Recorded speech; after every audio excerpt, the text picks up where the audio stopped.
Aparat Satreskrim Polres Metro Jakarta Timur mengamankan seorang pelaku pembunuhan berinisial RS, 20.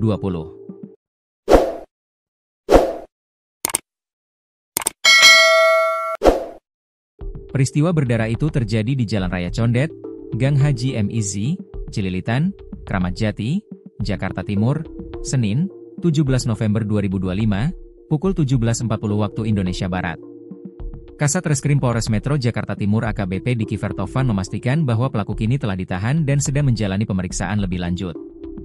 Petugas juga telah melakukan olah TKP, pemeriksaan saksi, pengumpulan barang bukti, serta penyusunan laporan resmi, urainya kepada wartawan, Selasa, 18 November 2025. Kasus ini akan diproses sesuai ketentuan hukum sebagaimana diatur dalam Pasal 340 KUHP, Pasal 338 KUHP, dan Pasal 351 Ayat 3 KUHP. Dalam kejadian itu, dua korban menjadi sasaran penyerangan. Korban pertama berinisial MNF, 19, meninggal dunia akibat luka tusuk pada bagian leher.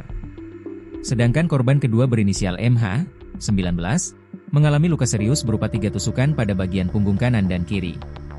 Peristiwa bermula dari adanya persoalan pribadi antara korban MH dengan pelaku RS yang dipicu oleh rasa cemburu. Atas percintaan segitiga itu, korban MH bersama rekannya MNF mendatangi kos pelaku untuk menyelesaikan persoalan.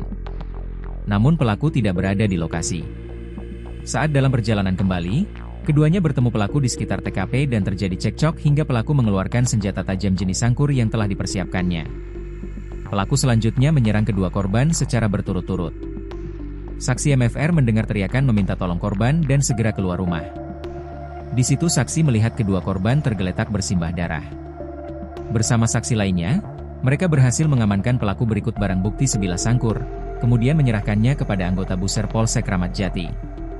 Korban MNF dinyatakan meninggal dunia dan jenazahnya dibawa ke RS Polri Kramat Jati untuk keperluan autopsi.